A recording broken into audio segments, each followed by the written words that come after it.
Right now, as you listen to this, someone, somewhere, is getting their day ruined by a single comment. Someone is lying awake at 3 in the morning, replaying an awkward conversation from 6 months ago. Someone is checking their phone every 5 minutes, desperately seeking validation from people whose opinions shouldn't matter. Someone is letting fear, criticism, and external pressure control their entire emotional state. But that someone doesn't have to be you. What if I told you that the most successful, powerful, and fulfilled people in the world all share one common trait? It's not intelligence, talent, or luck. It's the ability to remain completely unbothered by external circumstances. They've trained their minds to operate from a place of inner strength so solid that nothing can shake them. This isn't about becoming emotionally numb or disconnected. This is about developing such strong mental control that you choose your emotional responses rather than being at the mercy of every situation, person, or setback that comes your way. By the time you finish this, you'll understand exactly how to build that level of mental mastery. You'll learn the neuroscience behind emotional reactions and how to rewire your brain for unshakable calm. You'll discover why most people are mentally fragile and how to build the kind of inner strength that makes you immune to external pressure. You'll master the art of strategic detachment, learning when to care and when to completely let go. Most importantly, you'll develop practical daily systems that automatically train your mind to stay centered no matter what chaos surrounds you. This isn't theory. This is a complete blueprint for mental freedom. Chapter 1. Why most people are mentally fragile. Here's a brutal truth that no one wants to admit. Most people are walking around with the emotional resilience of wet paper.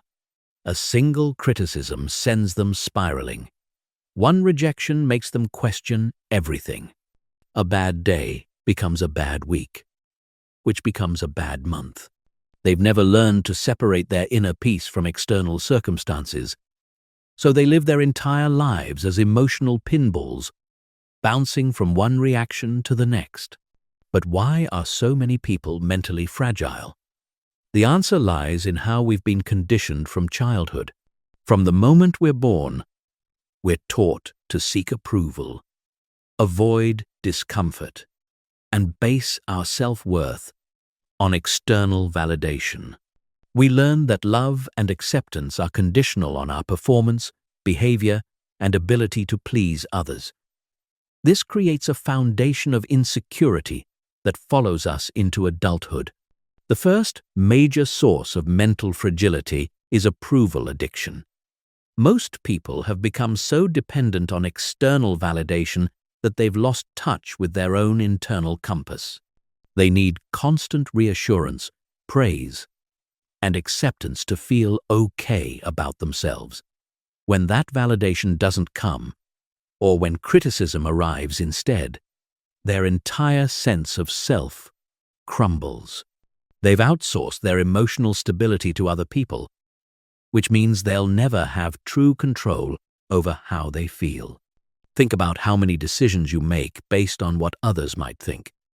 How often do you hold back from speaking your truth because someone might disagree?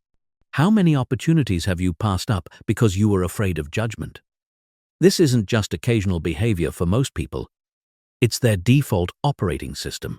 They're constantly scanning the environment for threats to their ego, ready to defend, justify, or retreat at the first sign of disapproval. The second source of fragility is the inability to handle discomfort. We live in a culture that promotes instant gratification and comfort at all costs. People have become so accustomed to avoiding anything unpleasant that they've never developed the mental muscle to handle adversity. When challenges arise, instead of seeing them as opportunities to grow stronger, they see them as problems to escape from as quickly as possible. This creates a vicious cycle. The more you avoid discomfort, the less capable you become of handling it. The less capable you are of handling discomfort, the more fragile you become. Eventually, even minor setbacks feel overwhelming because you've never trained yourself to endure anything difficult. You become like a person who's never exercised trying to run a marathon. Your mental muscles are simply too weak to carry you through. The third major factor is living in reactive mode instead of response mode. Mentally fragile people are constantly reacting to their environment rather than responding from a place of choice. They don't pause between stimulus and response. Something happens, and they immediately have an emotional reaction without any conscious control over the process. This reactive pattern becomes so automatic that they don't even realize they have a choice in how they respond. When you're living in reactive mode, you're essentially giving everyone and everything around you control over your emotional state. A rude cashier can ruin your morning. A critical email can destroy your confidence. A friend's success can trigger jealousy and self-doubt. You become a victim of your circumstances instead of the master of your internal experience. The fourth source of fragility is the stories people tell themselves about what things mean. When something happens, mentally fragile people immediately create dramatic narratives about what it says about them, their worth, or their future. A job rejection becomes proof that they're not good enough. A relationship ending becomes evidence that they're unlovable. A business failure becomes confirmation that they're destined to struggle forever. These stories aren't facts, they're interpretations. But when you're mentally fragile, you don't distinguish between what actually happened and the meaning you've assigned to what happened. You react to your interpretation as if it's reality, which amplifies your emotional response far beyond what the situation actually warrants. The final factor is the complete lack of emotional training. We're taught math, science, and history in school, but no one teaches us how to manage our minds and emotions. Most people have never learned the basic skills of emotional regulation, mental focus, or psychological resilience. They're trying to navigate life's challenges with the emotional intelligence of a child because no one ever taught them how to develop mature, sophisticated responses to adversity. This lack of training means that when pressure comes, they default to primitive emotional responses: fight, flight, or freeze. They either lash out aggressively, run away from the situation, or become paralyzed with anxiety. They don't have the tools to stay calm, think clearly, and respond strategically because they've never developed those tools. But here's the good news. Mental fragility isn't a permanent condition. It's simply the result of poor training and conditioning. Just like physical weakness can be transformed into strength through proper exercise, mental fragility can be transformed into unshakable resilience through the right practices. The question is whether you're willing to do the work to develop that strength. Chapter 2. The Science of Mental Control. Your brain is not fixed. This single fact changes everything about what's possible for your mental and emotional life. For decades, scientists believed that the adult brain was essentially unchangeable, that you were stuck with whatever neural patterns you developed in childhood. But revolutionary research in neuroplasticity has proven that your brain can be rewired, reshaped, and reprogrammed at any age. Every thought you think, every emotion you experience, and every reaction you have creates neural pathways in your brain. The more you use these pathways, the stronger they become. This is why negative thinking patterns feel so automatic. You've literally worn grooves in your brain through repetition. But it also means that you can create new pathways through conscious practice and eventually make those new patterns just as automatic as the old ones. When you understand that your brain is constantly changing based on how you use it, you realize that you have far more control over your mental and emotional experience than you ever imagined. You're not a victim of your genetics, your past, or your current programming.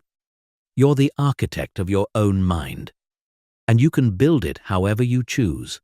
The key to mental control lies in understanding how your brain processes threats and triggers emotional responses.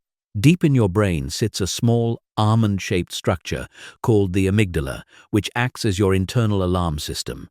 Its job is to scan your environment for potential dangers and trigger immediate emotional reactions to keep you safe.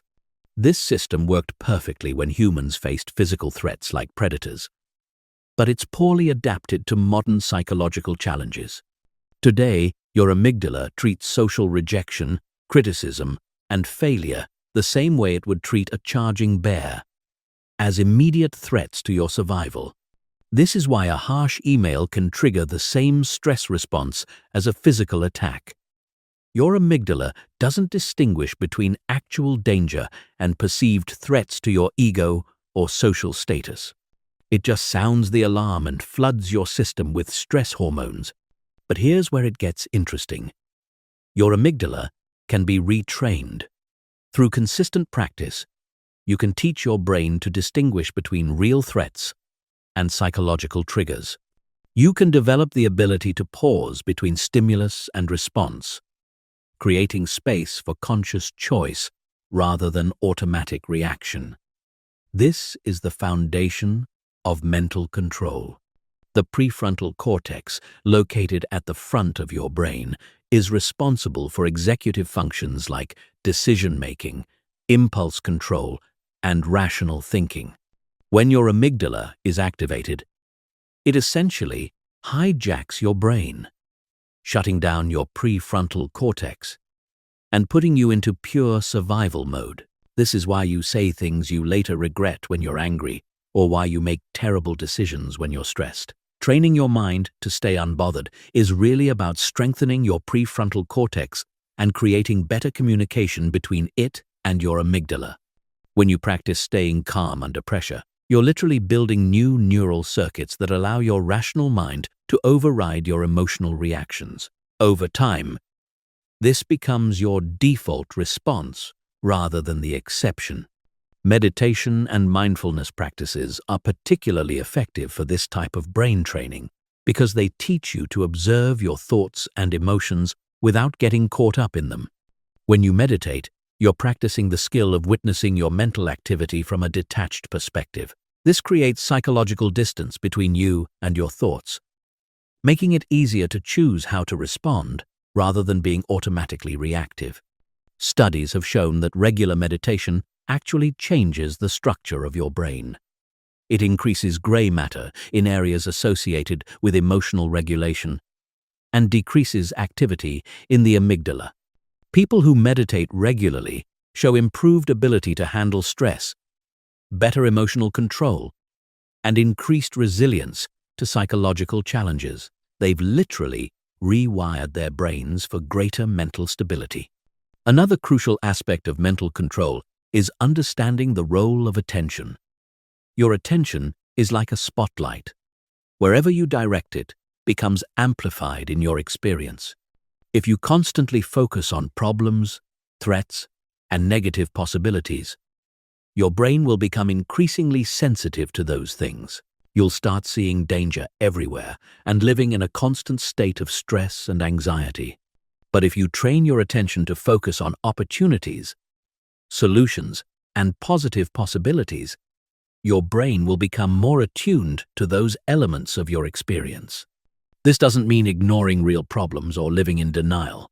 It means choosing to focus your mental energy on things that empower you, rather than things that drain you.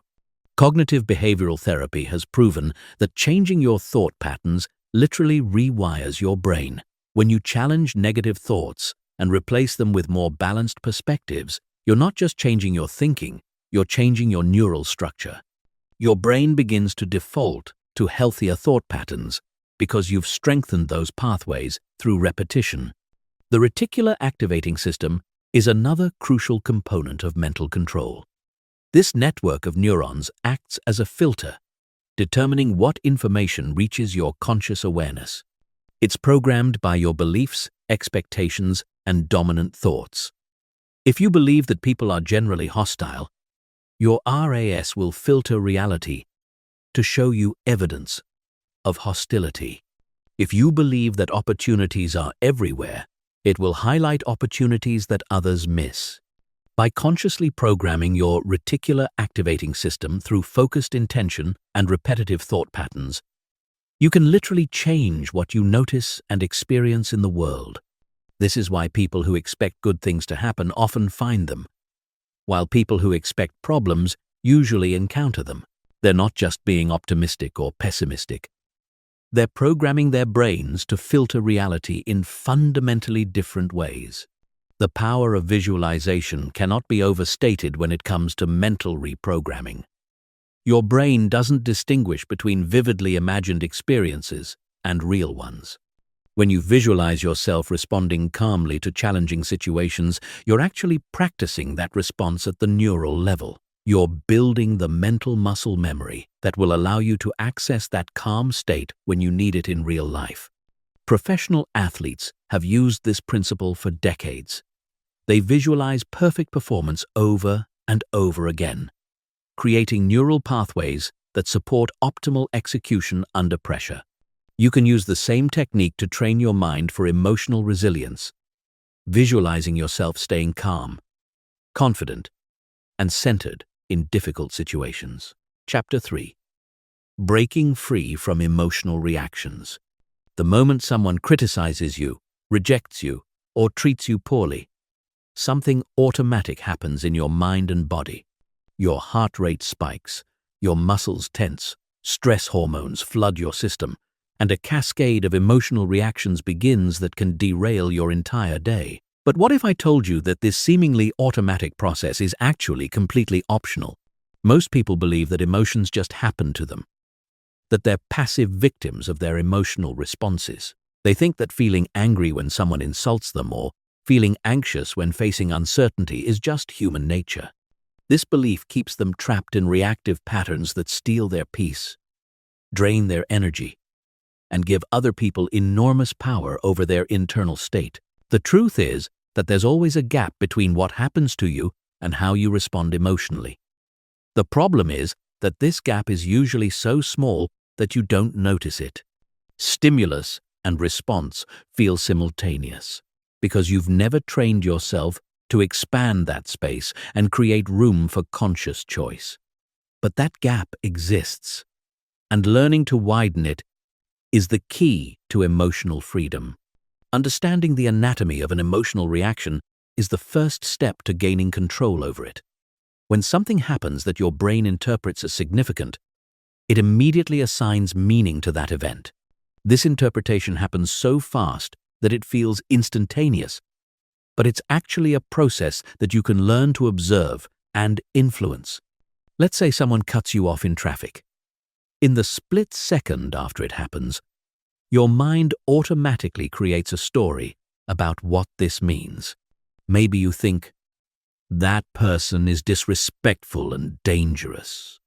Or, people don't care about anyone but themselves. Or, I can't believe how terrible drivers are these days. Based on this interpretation, your emotional system generates a response: anger, frustration, or indignation. But here's what most people don't realize. The event itself, someone changing lanes in front of you, is emotionally neutral. It's just a thing that happened. Your emotional response isn't caused by what happened. It's caused by the meaning you assigned to what happened. And since you control the meaning-making process, you ultimately control your emotional response. The first technique for emotional regulation is the pause practice. The moment you feel your emotional system activating, that first spike of anger, anxiety, hurt, or frustration, you deliberately pause. Instead of immediately reacting, you create a moment of space. In that space, you have the opportunity to choose your response rather than defaulting to your automatic pattern. This might sound simple, but it requires significant practice to implement consistently. Your emotional reactions have momentum. Once they start, they want to complete their cycle. Learning to interrupt that cycle takes conscious effort and repetition. But every time you successfully pause, you're strengthening your capacity for emotional self-regulation. During the pause, you employ what's called perspective shifting. Instead of accepting your initial interpretation of events as truth, you deliberately consider alternative explanations. Maybe the person who cut you off didn't see you, or they're dealing with an emergency, or they simply made a mistake. Maybe the colleague who gave you critical feedback is trying to help you improve rather than tear you down. Maybe the friend who didn't return your call is busy with their own challenges rather than intentionally ignoring you. This isn't about making excuses for poor behavior or being naive about people's intentions. It's about refusing to automatically assume the worst-case scenario when multiple explanations are possible. Most of your emotional suffering comes from the stories you tell yourself about what things mean, not from the actual events themselves. The emotional regulation technique called cognitive reframing takes this a step further. When something challenging happens, instead of asking, "Why is this happening to me?" or "Why do people treat me this way?" you ask more empowering questions.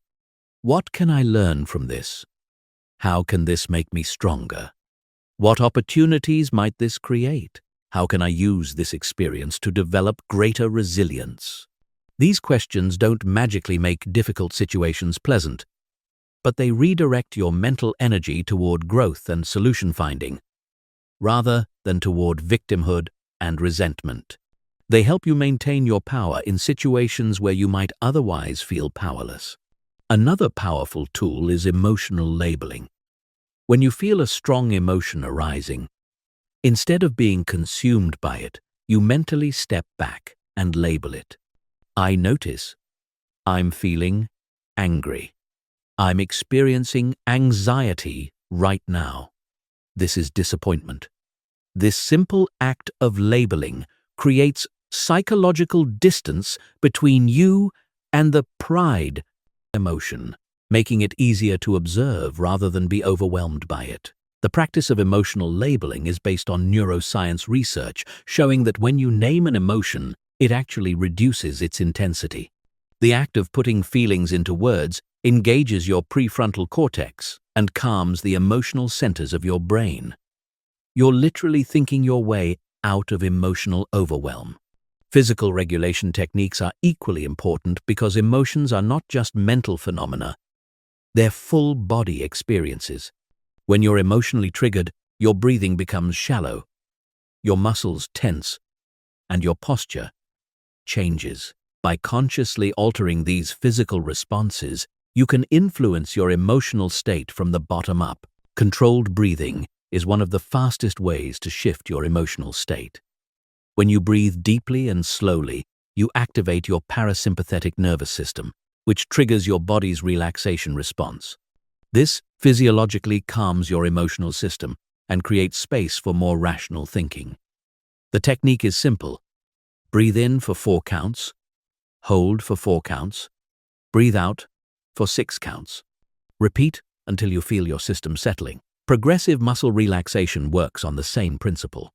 When you consciously relax your facial muscles, drop your shoulders, and release tension throughout your body, you're sending signals to your brain that there's no emergency. Your emotional system begins to calm down because your body language is communicating safety rather than threat. The most advanced emotional regulation technique is emotional aikido, using the energy of challenging emotions rather than fighting against them. Instead of trying to suppress anger, you channel its energy into motivation for positive change. Instead of being paralyzed by fear, you use its heightened alertness to become more focused and present. Instead of being crushed by disappointment, you allow it to clarify what truly matters to you. This approach recognizes that emotions aren't inherently negative.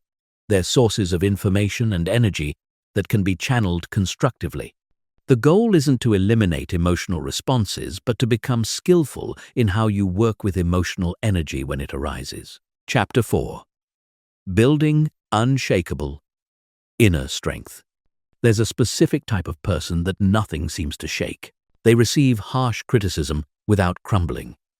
They face major setbacks without losing their composure. They navigate uncertainty without being paralyzed by anxiety. People wonder what makes them so different, so resilient, so seemingly immune to the psychological pressures that devastate others. The answer is that they've developed what I call unshakable inner strength. Inner strength isn't something you're born with. It's something you build through deliberate practice and progressive challenge. Just like physical strength develops by repeatedly lifting weights that are slightly heavier than what's comfortable, psychological strength develops by repeatedly facing situations that are slightly more challenging than what feels easy. Most people avoid discomfort at all costs, which keeps them psychologically weak. They dodge difficult conversations, procrastinate on challenging tasks, and retreat from situations that might involve rejection or failure. While this strategy feels protective in the short term, it prevents them from developing the mental muscle they need to handle life's inevitable difficulties. Building inner strength requires a fundamental shift in how you view challenges. Instead of seeing difficult situations as things to avoid, you must begin seeing them as training opportunities. Every criticism becomes a chance to practice emotional regulation. Every rejection becomes an opportunity to strengthen your self-worth. Every failure becomes a lesson in resilience. This reframe transforms challenges from threats into tools for psychological development. The first component of unshakable inner strength is unshakable self-worth. Most people's self-esteem fluctuates based on external circumstances. They feel good about themselves when things go well, and terrible when things go poorly. This creates an emotional roller coaster that leaves them vulnerable to every setback and success. True inner strength comes from developing a stable sense of self-worth that isn't dependent on external validation, achievement, or circumstances. This doesn't mean becoming arrogant or thinking you're perfect. It means recognizing that your fundamental value as a person isn't determined by your performance, other people's opinions, or temporary circumstances. Developing stable self-worth requires separating your identity from your results. You are not your job title, your bank account, your relationship status, or your latest achievement. You are not your mistakes, your failures, or your current struggles. These are all temporary circumstances that change over time. Your core worth as a human being remains constant regardless of what happens in your external world. This distinction is crucial because when your self-worth is tied to external factors, every threat to those factors becomes a threat to your identity. Criticism feels like a personal attack. Failure feels like proof of inadequacy. Success becomes an addiction because it's the only thing that makes you feel valuable. But when your self-worth is internal and stable, you can engage with challenges, feedback, and results without your identity being on the line. The second component is emotional independence. Most people are emotionally dependent on their circumstances being a certain way in order to feel okay. They need people to like them, approve of them, and validate them. They need everything to go smoothly and according to plan. They need external conditions to align with their preferences before they can feel peaceful or confident. This emotional dependence makes them extremely vulnerable because they have no control over external circumstances. Other people will sometimes disapprove. Plans will sometimes fail. Life will sometimes be messy and unpredictable. When your emotional well-being depends on things beyond your control, you live in a constant state of anxiety about what might go wrong. Emotional independence means developing the ability to feel centered and stable, regardless of external conditions. You can be disappointed when things don't go as planned without being devastated. You can prefer that people like you without needing their approval to feel okay about yourself. You can work toward goals without your happiness being dependent on achieving them. This doesn't mean becoming indifferent or detached from life. It means developing such strong internal resources that external circumstances can't throw you off balance. You care about outcomes without being controlled by them. You engage fully with life while maintaining your inner equilibrium. The third element is mental toughness, the ability to persist through difficulty without losing focus or motivation. Mental toughness isn't about being harsh with yourself or ignoring pain. It's about developing the capacity to stay committed to your values and goals, even when facing obstacles, setbacks, or discomfort. Most people quit at the first sign of significant difficulty because they've never trained themselves to push through resistance. They interpret discomfort as a signal that something is wrong, rather than as a normal part of any worthwhile endeavor. They expect progress to be linear and become discouraged when they encounter inevitable setbacks. Mental toughness involves accepting that difficulty is part of the process, not a sign that you should give up. It means continuing to take action even when you don't feel motivated. It means maintaining your standards even when it would be easier to compromise. It means treating obstacles as puzzles to solve rather than walls that stop you. The fourth component is strategic thinking under pressure. When most people face challenging situations, their thinking becomes narrow and reactive. They lose perspective, make emotional decisions, and often say or do things that make the situation worse. Inner strength includes the ability to maintain clear thinking, even under stress. This involves developing the skill of stepping back mentally and viewing situations from multiple perspectives. Instead of being caught up in the immediate emotional reaction, you can ask strategic questions. What are my options here? What outcome do I want to create? How can I respond in a way that aligns with my values and long-term goals? What can I learn from this situation? Strategic thinking under pressure also means maintaining a longer-term perspective when facing short-term challenges. Most problems that feel overwhelming in the moment are relatively minor when viewed from the perspective of months or years. Developing the habit of zooming out helps you respond proportionally to challenges rather than being overwhelmed by them. The fifth element is the ability to self-soothe and self-regulate. Instead of needing other people to calm you down, cheer you up, or help you feel better when you're struggling, you develop internal resources for managing your emotional state. You know how to center yourself when you're anxious, motivate yourself when you're discouraged, and comfort yourself when you're hurt. This self-reliance isn't about never seeking support from others. Healthy relationships are important, but it means not being dependent on others for your basic emotional regulation. You can handle your own internal storms without needing constant external reassurance or intervention. Building these components of inner strength requires consistent practice and progressive challenge. You can't develop resilience by reading about it or thinking about it. You develop it by repeatedly practicing resilient responses in increasingly difficult situations. Each time you choose courage over comfort, growth over safety, and response over reaction, you build the inner strength that will serve you for the rest of your life. Chapter 5. The Art of Strategic Detachment. One of the most powerful skills you can develop is knowing what deserves your emotional investment and what doesn't. Most people give away their mental energy to every person, situation, and opinion that crosses their path. They react to social media posts from acquaintances, stress about the opinions of people they barely know, and lose sleep over circumstances completely outside their control. This scattered approach to emotional investment leaves them drained, reactive, and constantly pulled in different directions. They never develop the focused inner strength that comes from channeling their energy strategically. They're like a garden hose with multiple leaks. There's plenty of water pressure, but it's being wasted instead of being directed where it's needed most.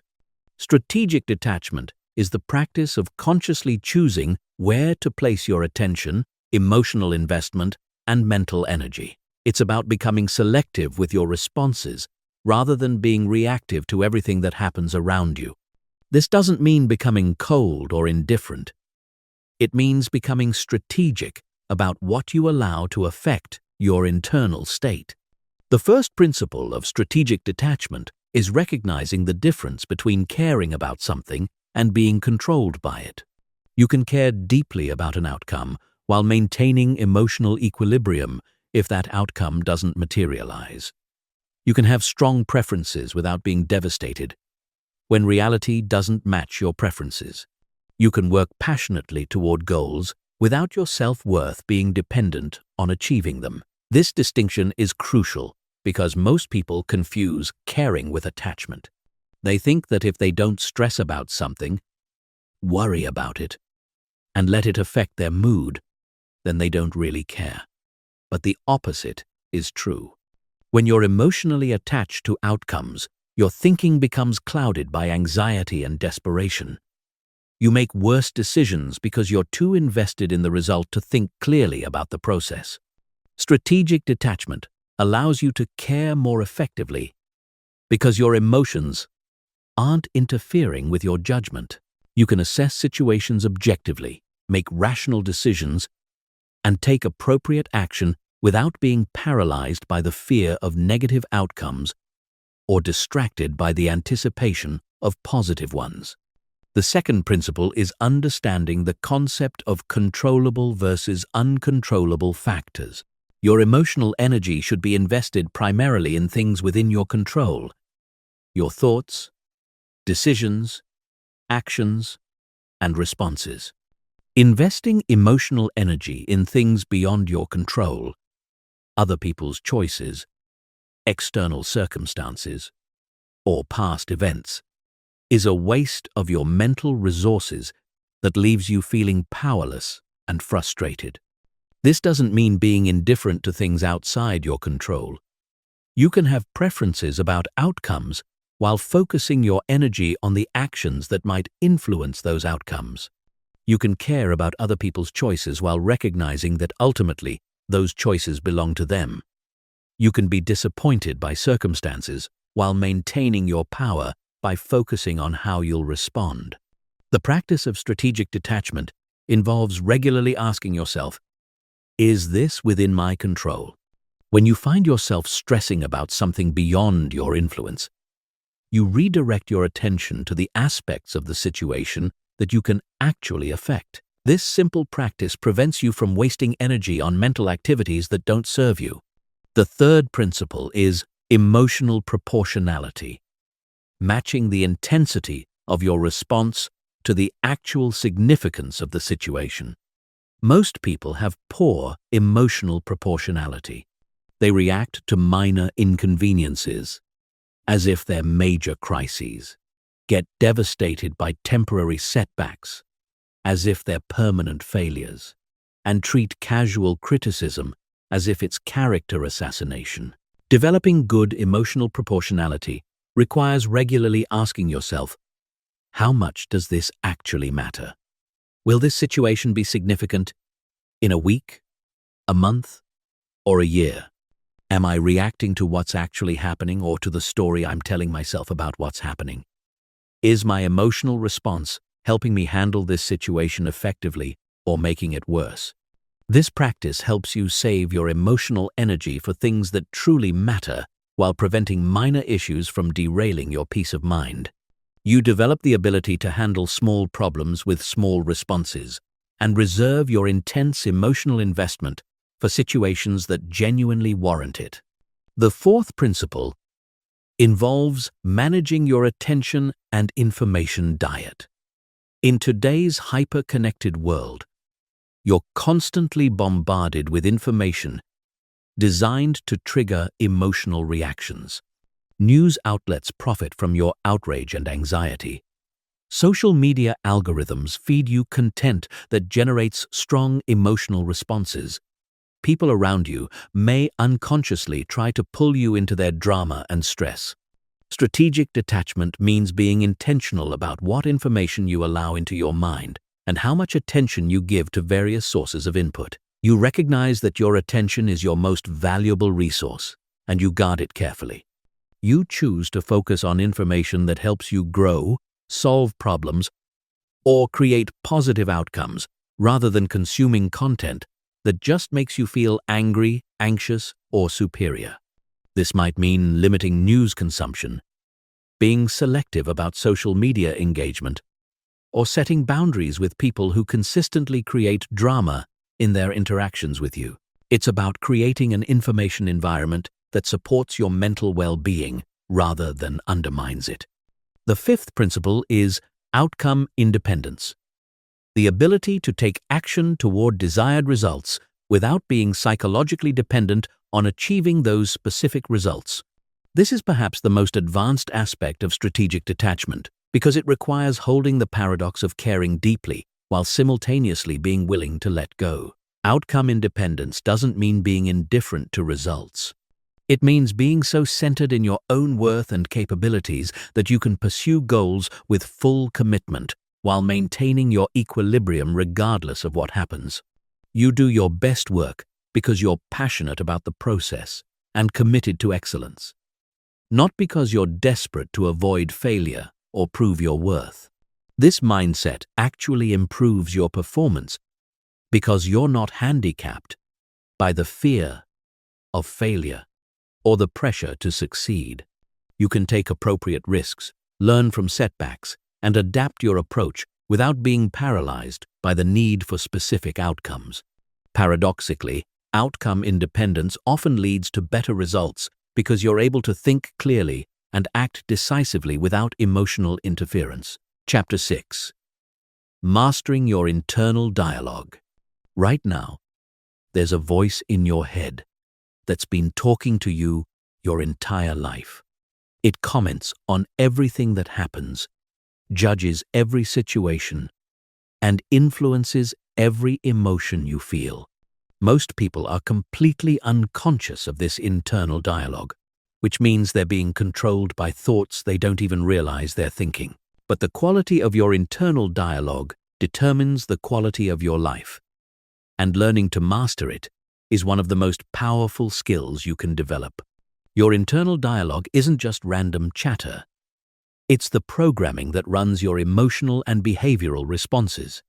If your internal voice is constantly critical, pessimistic, or fearful, you'll live in a state of stress, insecurity, and reactivity. If your internal voice is calm, rational, and empowering, you'll naturally feel more centered, confident, and resilient. The problem is that most people's internal dialogue was programmed during childhood by parents, teachers, and cultural influences who had their own psychological limitations. You absorbed their fears, criticisms, and limiting beliefs. And now that programming runs automatically in your mind. You might hear your mother's worried voice telling you to be careful, your father's critical voice pointing out your mistakes, or your teacher's doubting voice questioning your capabilities. This borrowed programming doesn't serve you as an adult.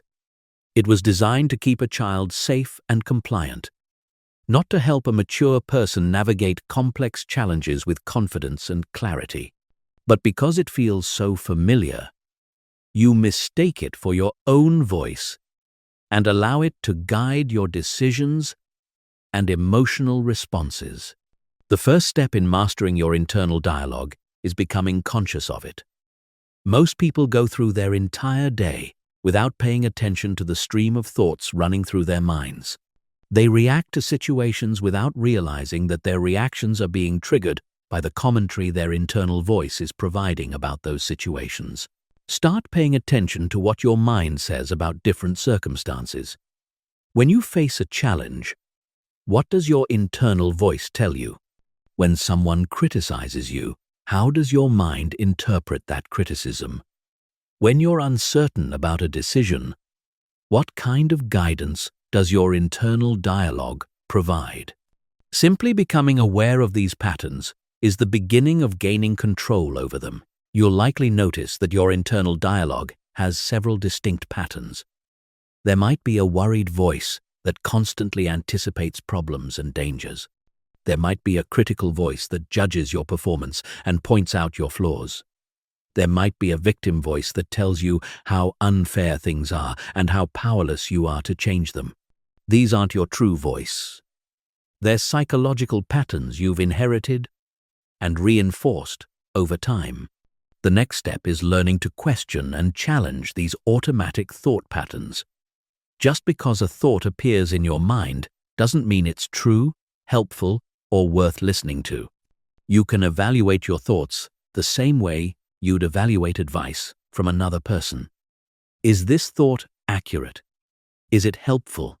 Does it empower me or drain me? Does it move me toward my goals or away from them? When you catch your internal dialogue being negative, catastrophic, or disempowering, you can consciously interrupt it and choose a different perspective.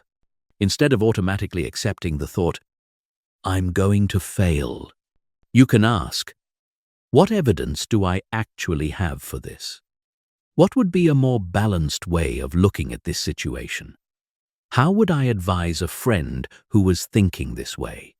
This process of challenging negative internal dialogue isn't about positive thinking or self-deception.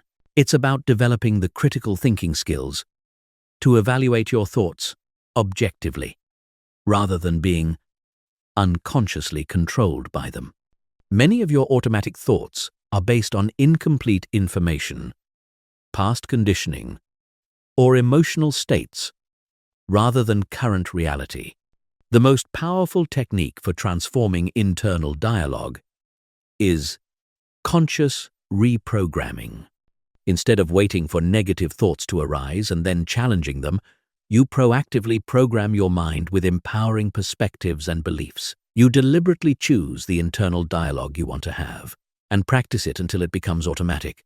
This involves developing what I call strategic self-talk, internal dialogue that supports your goals, values, and well-being, rather than undermining them. Instead of letting your mind default to worry, criticism, or doubt, you train it to default to curiosity, solution focus, and self-encouragement. You become the conscious author of your own mental programming. Effective strategic self-talk has several characteristics. It's present-focused, rather than dwelling on past mistakes or future worries. It's solution-oriented, rather than problem-focused. It's empowering rather than victimizing. It's realistic rather than either overly positive or unnecessarily negative. It supports action rather than paralysis. For example, instead of thinking, "I always mess things up," you might think, "I'm learning and improving with each experience." Instead of, "Everyone is judging me," you might think, "Most people are focused on their own lives, not evaluating mine." Instead of, "I can't handle this," you might think, "I've handled difficult things before, and I can figure this out too." The key is consistency and repetition. Your brain learns through repetition, so the thoughts you think most often become your dominant mental patterns. If you want to change your default internal dialogue, you need to consciously practice new thought patterns until they become as automatic as the old ones. Chapter 7. The Power of Mental Conditioning. Every morning when you wake up, you have a choice. You can let your mind operate on autopilot, running the same mental patterns it ran yesterday. Or you can take conscious control and deliberately condition your mind for optimal performance. Most people choose autopilot, which is why they experience the same emotional struggles, reactive patterns, and mental limitations day after day, year after year. Mental conditioning is the practice of deliberately training your mind the same way an athlete trains their body. Just as physical conditioning builds strength, endurance, and coordination through repetitive exercises, mental conditioning builds emotional resilience, psychological strength, and mental clarity through consistent practices designed to optimize your internal state. The difference between people who seem naturally calm and resilient and those who struggle with emotional reactivity isn't genetic or accidental. It's the result of different mental conditioning. Some people have accidentally developed good mental habits through their life experiences, while others have developed patterns that work against them. But once you understand the principles of mental conditioning, you can deliberately create the psychological strength and stability you want. Mental conditioning works because your brain is constantly rewiring itself based on how you use it. Every thought pattern you practice becomes stronger. Every emotional response you repeat becomes more automatic. Every way of interpreting situations becomes more deeply ingrained. This means that with conscious effort, you can literally reprogram your mind for greater resilience, clarity, and emotional control. The foundation of mental conditioning is developing non-negotiable daily practices that train specific psychological skills. Just as a physical workout targets different muscle groups, mental conditioning practices target different aspects of psychological fitness. Emotional regulation, attention control, stress resilience, confidence building, and mental clarity. The first essential practice is morning mental preparation. The first 30 minutes after you wake up are crucial for setting your mental and emotional tone for the entire day. Instead of immediately checking your phone, watching the news, or jumping into reactive mode, you use this time to consciously prepare your mind for optimal performance. This preparation involves several components. First, you set clear intentions for who you want to be that day. Not just what you want to accomplish, but how you want to show up emotionally and psychologically. Do you want to be calm and centered, focused and productive, patient and understanding? You consciously choose your emotional and mental state rather than leaving it to chance. Next, you practice visualization, mentally rehearsing how you want to respond to potential challenges that might arise during the day. If you have a difficult meeting, you visualize yourself staying calm and communicating clearly. If you anticipate stressful situations, you mentally practice your stress management techniques. This preparation programs your mind to access resourceful states when you need them. You also engage in gratitude practice, deliberately focusing on what's working well in your life, rather than defaulting to problems and concerns. This isn't superficial positive thinking, it's training your attention to notice opportunities, resources, and positive elements that your mind might otherwise overlook when under stress. The second essential practice is stress inoculation training. Just as vaccines expose your immune system to small doses of pathogens to build resistance, stress inoculation exposes your mind to manageable challenges to build psychological resistance.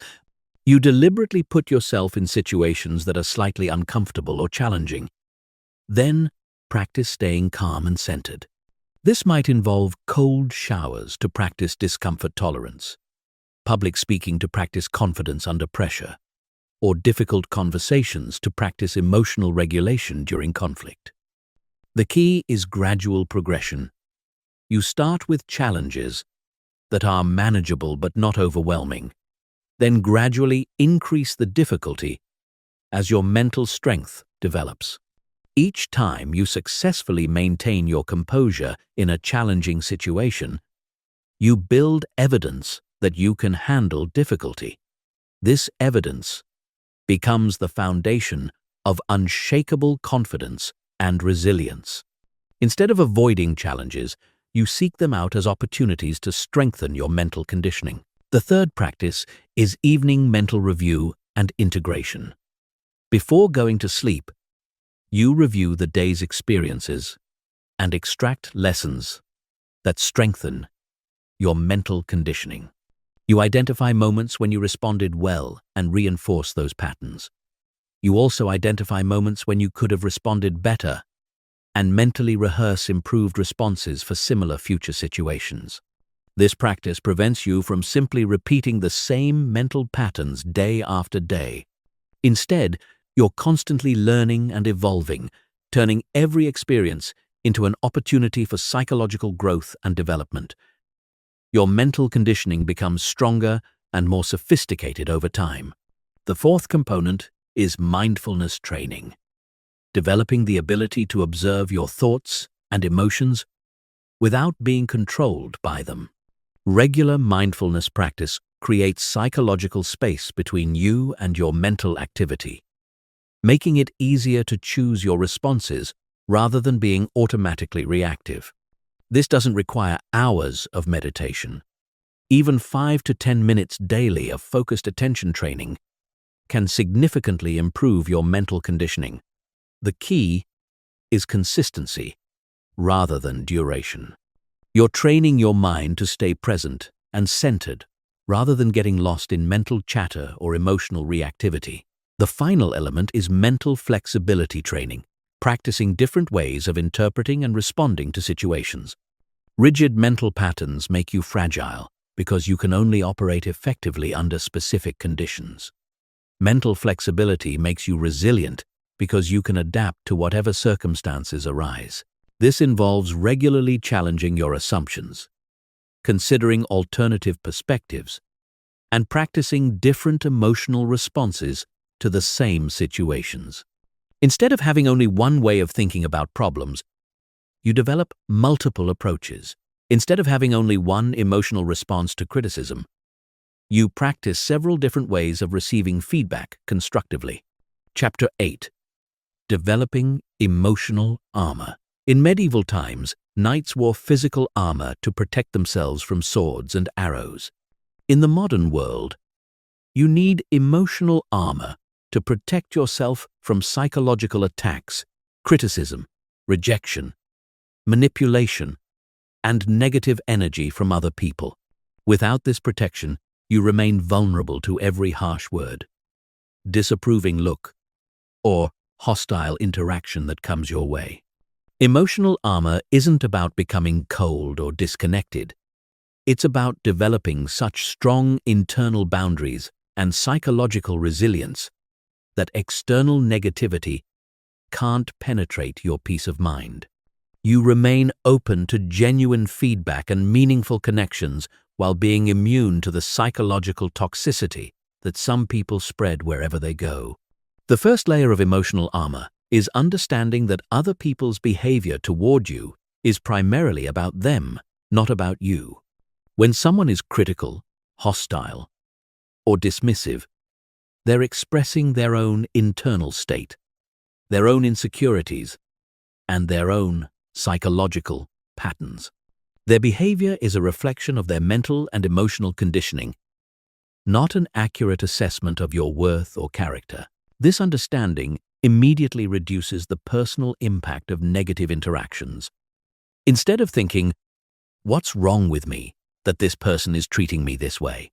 you think, "This person is clearly struggling with something internal that's causing them to act out." This shift in perspective prevents their negativity from becoming your emotional reality. Most people take others' behavior personally because they assume it's about them. But if you observe carefully, you'll notice that people who are consistently negative, critical, or difficult behave that way with everyone, not just with you.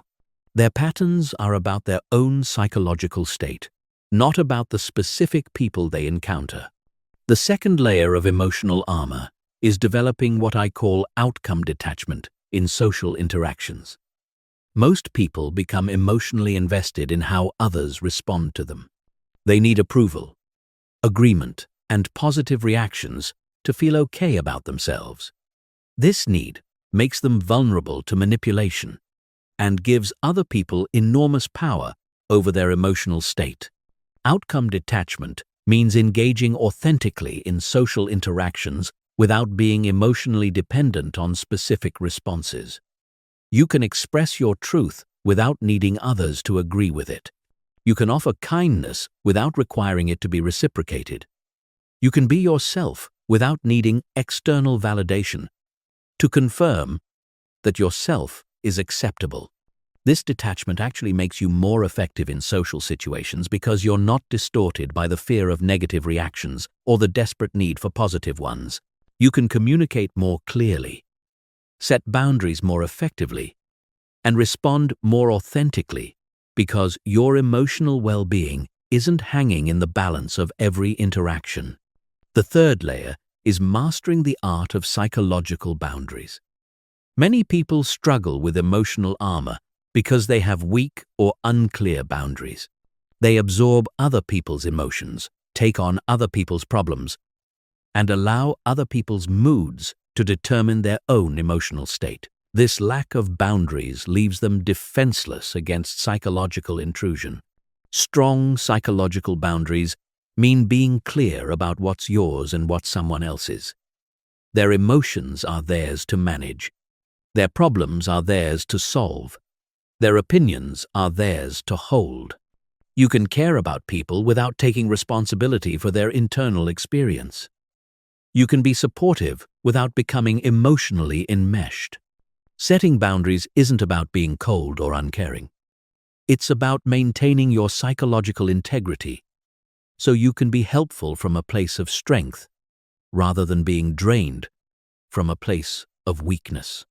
When you have clear boundaries, you can choose how much of your emotional energy to invest in different people and situations rather than having it pulled from you unconsciously. The fourth layer involves developing immunity to common psychological manipulation tactics. Many people use guilt, anger, emotional drama, or victim stories to control others' behavior and extract emotional energy. When you understand these patterns, you become immune to them because you recognize what's happening and don't get pulled into the emotional drama. For example, when someone uses guilt to try to control your decisions, you can acknowledge their feelings without taking responsibility for them. I understand you're disappointed, but I need to make the decision that's right for me. When someone uses anger to try to intimidate you, you can remain calm and refuse to engage with the emotional manipulation. I'm happy to discuss this when we can have a calm conversation. This immunity comes from recognizing that you're not responsible for managing other people's emotions or protecting them from the consequences of their choices.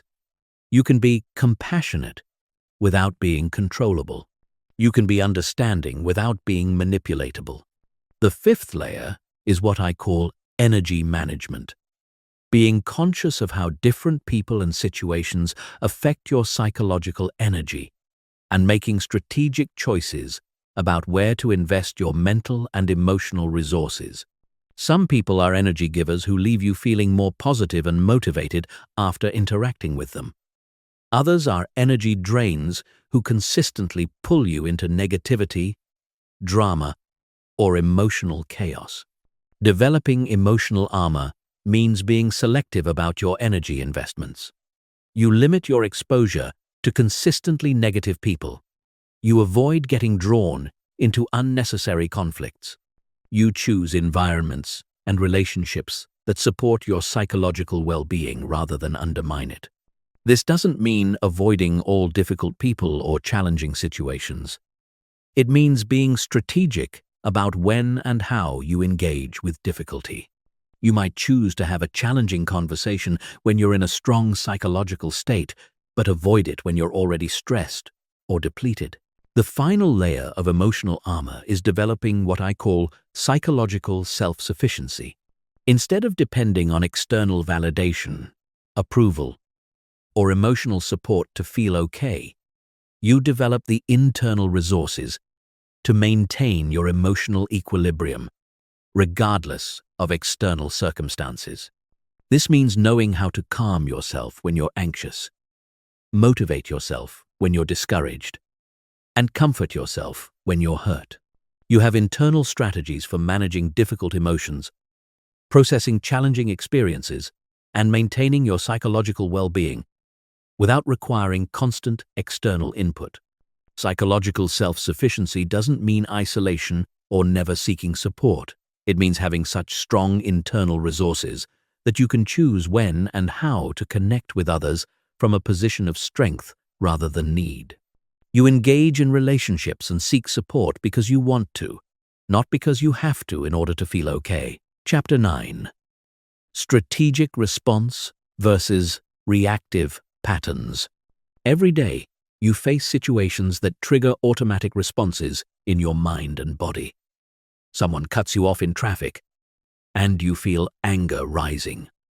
A colleague makes a critical comment, and you feel defensive. You receive an unexpected bill, and anxiety floods your system. These automatic responses feel natural and inevitable, but they're actually learned patterns that you can unlearn and replace with more strategic alternatives. The difference between people who seem naturally resilient and those who struggle with emotional reactivity isn't that resilient people don't have triggers, it's that they've developed the ability to respond strategically rather than react automatically. They've created space between stimulus and response, and they use that space to choose actions that align with their goals and values rather than their immediate emotional impulses. Understanding the difference between strategic response and reactive patterns is crucial for developing mental control. Reactive patterns are automatic, unconscious, and driven by emotion. They're based on past conditioning rather than current reality. They often make situations worse rather than better. They're focused on immediate emotional relief rather than long-term outcomes. Strategic responses are conscious, deliberate, and driven by rational thinking. They're based on current reality and future goals rather than past conditioning. They're designed to improve situations rather than simply express emotions. They're focused on creating positive outcomes rather than just relieving immediate emotional pressure. Most people live primarily in reactive mode because they've never learned how to access strategic response mode when under pressure. Their emotional system hijacks their thinking before their rational mind can engage. They say things they later regret, make decisions based on temporary emotions, and create problems that could have been avoided with a more thoughtful response. The first step in developing strategic response capacity is learning to recognize your personal trigger patterns. Everyone has specific situations, words, or behaviors that reliably trigger automatic emotional reactions. These triggers are usually related to past experiences, insecurities, or deeply held beliefs about yourself or the world. Common trigger categories include threats to competence, being criticized or corrected; threats to autonomy, being controlled or micromanaged; threats to connection, being ignored or rejected; and threats to fairness, being treated unjustly or disrespectfully. When these triggers are activated, your emotional system immediately prepares for fight, flight, or freeze responses. Once you identify your triggers, you can prepare strategic responses in advance. Instead of waiting until you're emotionally activated to figure out how to handle difficult situations, you can plan your responses when you're calm and thinking clearly. This preparation creates neural pathways that make strategic responses more accessible even under pressure. For example, if you know that criticism triggers defensiveness, you can prepare responses like, "Help me understand your perspective," or "What specifically would you recommend?" These prepared responses redirect the interaction toward problem-solving rather than conflict, and give you time to process the feedback without immediately defending yourself. The second component is developing what I call the strategic pause. This is a brief moment between trigger and response, where you consciously interrupt your automatic pattern and choose your action. The pause can be as short as a single breath or as long as asking for time to consider your response. During the strategic pause, you ask yourself several key questions. What outcome do I want to create here? How can I respond in a way that aligns with my values? What would my best self do in this situation? What response would I be proud of tomorrow? These questions activate your rational mind and help you choose responses based on your goals rather than your emotions. The strategic pause isn't about suppressing emotions or pretending you don't feel triggered. It's about creating space for your thinking mind to engage before your emotional mind takes control. You acknowledge what you're feeling while choosing how to express or channel those feelings constructively. The third element is response flexibility, having multiple options for how to handle challenging situations rather than being locked into automatic patterns. Rigid response patterns make you predictable and limit your effectiveness. Response flexibility makes you adaptable and increases your power to influence outcomes. This means developing several different ways to handle common challenging situations. Instead of having only one response to criticism, you develop multiple approaches depending on the context, the person, and your goals. Instead of always avoiding conflict or always confronting it directly, you develop a range of conflict management strategies. Response flexibility also involves matching your response intensity to the actual significance of the situation. Minor issues deserve minor responses. Major issues deserve major responses. Most people have poor emotional proportionality. They either under-respond to serious issues or over-respond to minor ones. Strategic thinking helps you calibrate your responses appropriately. The fourth component is outcome orientation, making decisions based on the results you want to create rather than the emotions you want to express. Reactive responses are primarily about emotional expression and relief. Strategic responses are primarily about outcome creation and influence. This shift in focus dramatically changes how you approach difficult situations. Instead of asking, "How do I feel about this?" you ask, "What do I want to accomplish here?" Instead of focusing on expressing frustration, you focus on solving problems. Instead of proving you're right, you focus on moving situations in positive directions. Outcome orientation doesn't mean ignoring your emotions or always prioritizing other people's comfort over your own needs. It means being strategic about when and how you express emotions to maximize your effectiveness. Sometimes expressing anger is strategically appropriate. Sometimes expressing vulnerability creates better connections. The key is choosing your expression consciously rather than being driven by automatic impulses. The fifth element is developing what I call strategic empathy, the ability to understand other people's perspectives and motivations, not just for emotional connection, but for strategic advantage. When you understand why people behave the way they do, you can respond more effectively to their underlying needs and concerns rather than just their surface behavior. Strategic empathy helps you see past people's defensive or aggressive behaviors to the insecurities, fears, or needs that are driving those behaviors. This understanding allows you to address root causes rather than just symptoms, leading to more effective and lasting resolutions. For example, if someone is being overly controlling, strategic empathy might help you recognize that they're feeling anxious about outcomes and need reassurance about your competence or commitment. Instead of fighting their controlling behavior directly, you can address their underlying anxiety, which often reduces their need to control. The final component is continuous learning and adaptation. Strategic response isn't a fixed skill. It's an ongoing practice of learning from your experiences and refining your approaches. After challenging interactions, you review what worked, what didn't work, and what you could do differently in similar future situations. This learning orientation prevents you from getting stuck in patterns that used to work but are no longer effective. It helps you develop increasingly sophisticated responses to complex situations.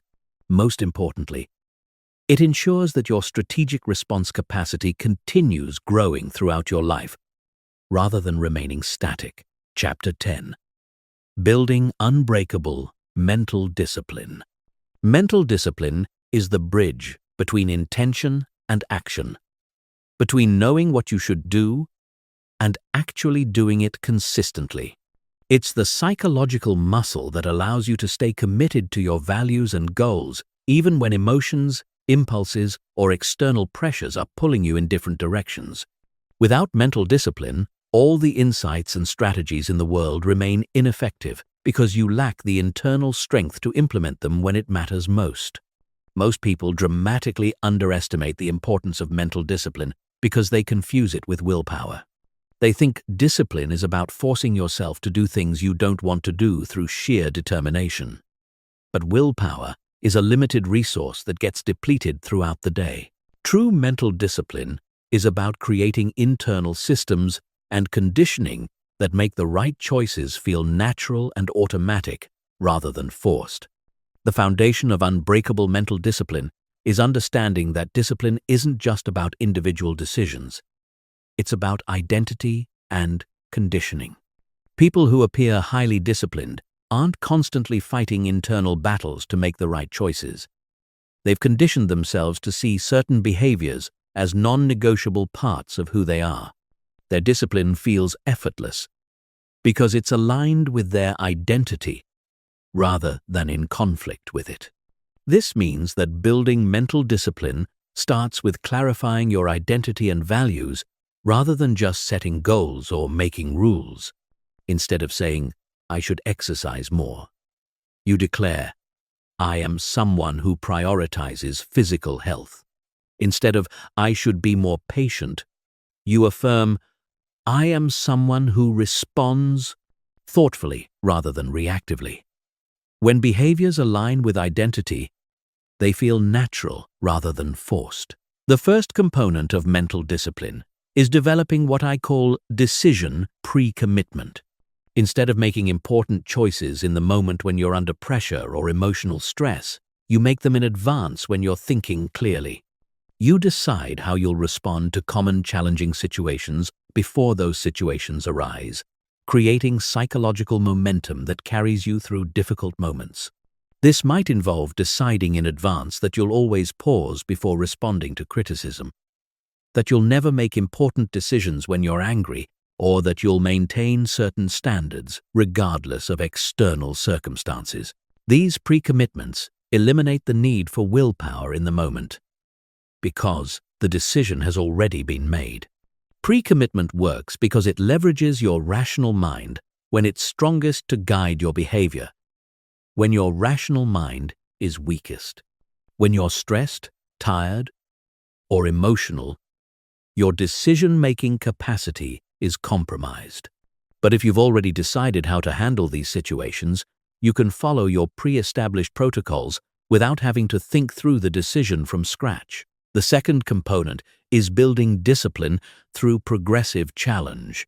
Just like physical strength develops through gradually increasing resistance, mental discipline develops through gradually increasing psychological challenge.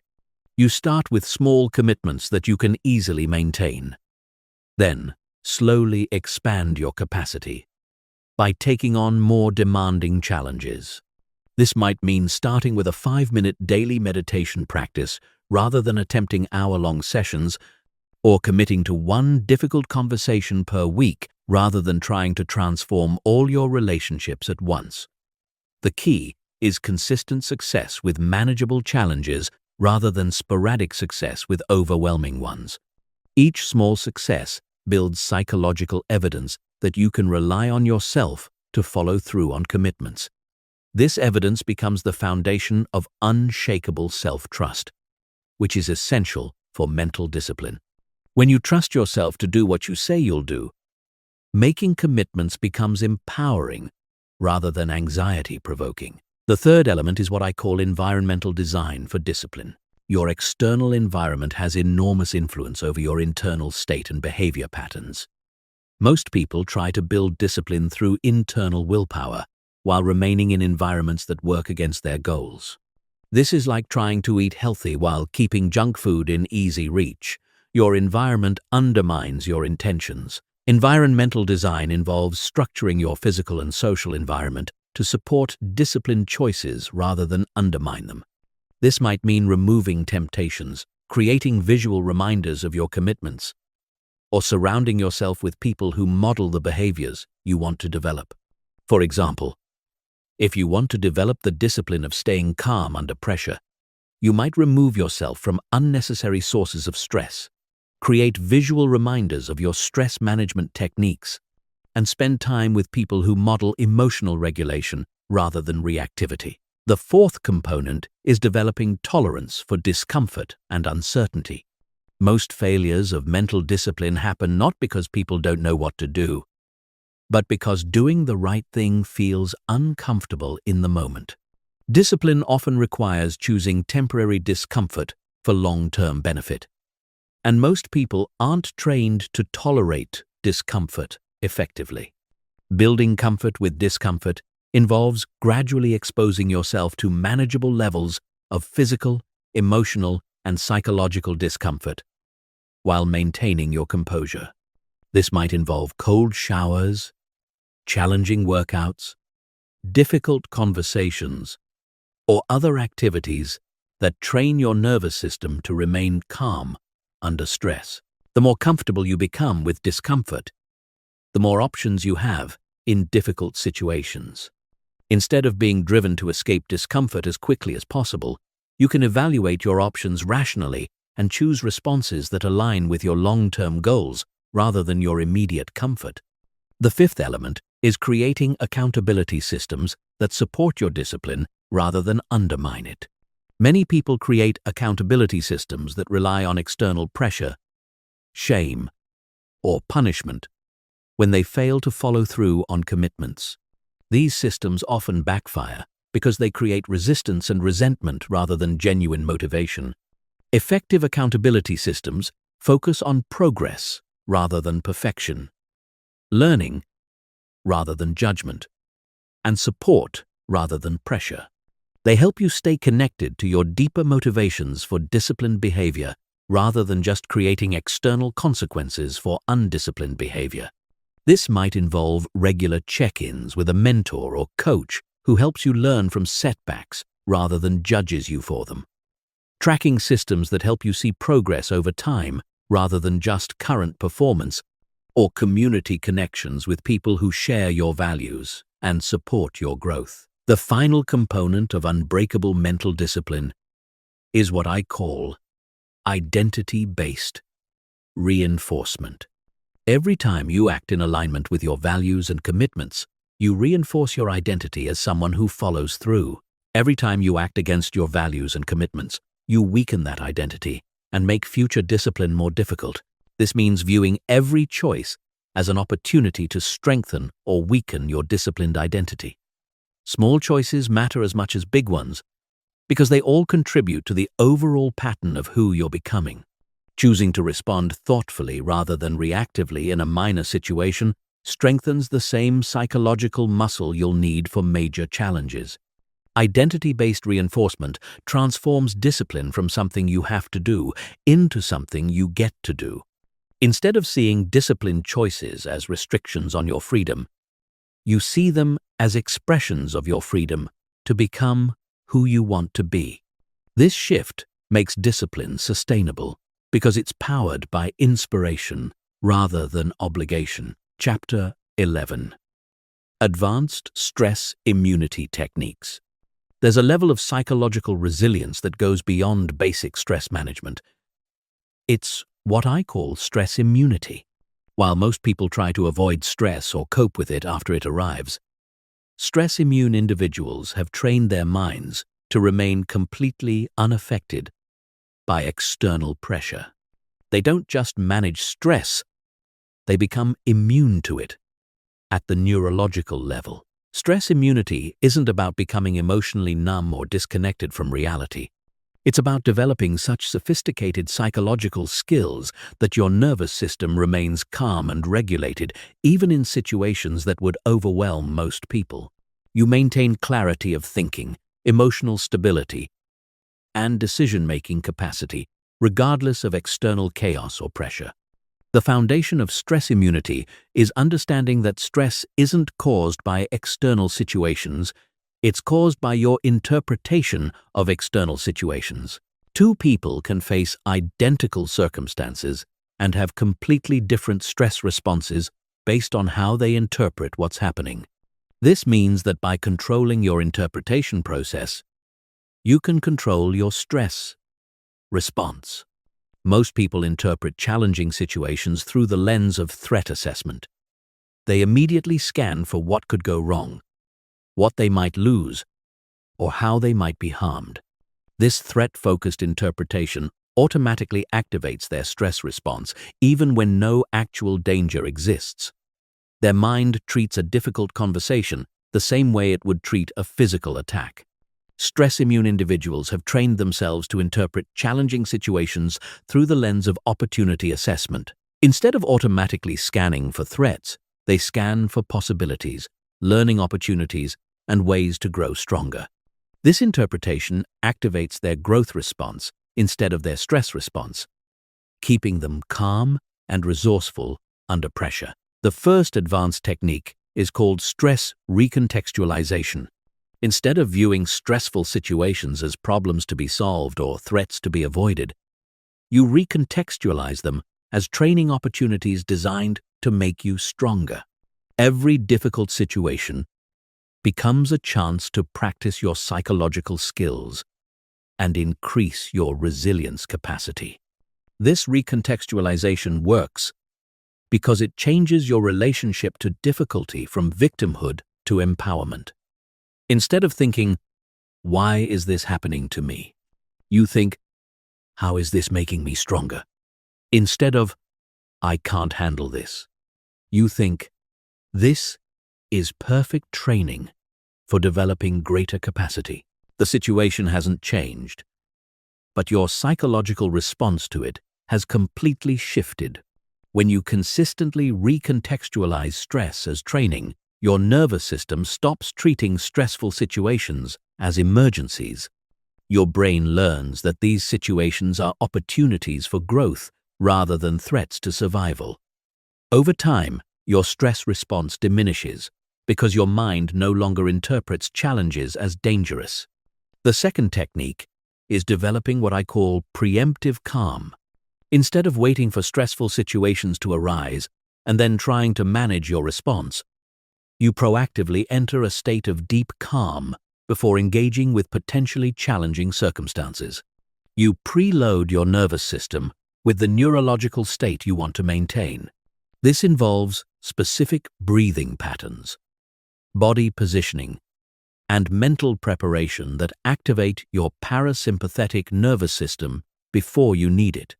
You might spend 5 minutes in controlled breathing before a difficult meeting, or use progressive muscle relaxation before a challenging conversation. You're programming your nervous system for calm before stress has a chance to activate. Preemptive calm works because it's much easier to maintain a calm state than to create one after you're already stressed. Once your stress response is activated, it takes significant time and energy to return to baseline. But if you start from a place of deep calm, you have much more resilience capacity to handle whatever challenges arise. The third advanced technique is called stress compartmentalization.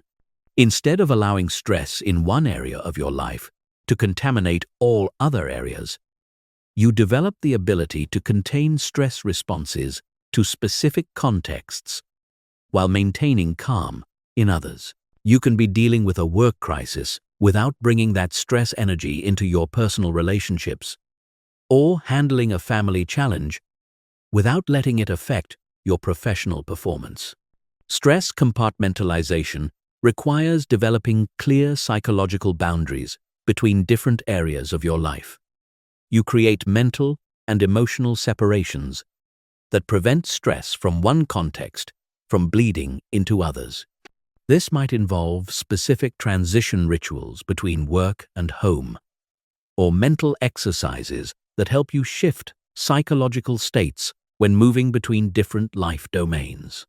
This technique prevents stress amplification, where challenges in multiple areas compound each other and create overwhelming psychological pressure. Instead, you handle each challenge as a discrete situation without allowing them to merge into one massive source of stress. The fourth technique is developing stress utilization, the ability to channel stress energy constructively rather than being overwhelmed by it. Stress creates heightened alertness, increased energy, and enhanced focus. These can be valuable resources if you know how to direct them effectively, rather than being controlled by them. Stress utilization involves recognizing stress energy as fuel that can be channeled toward productive action rather than as a problem to be eliminated. You learn to use the heightened awareness that comes with stress to notice details you might otherwise miss. You use the increased energy to accomplish more than you normally could.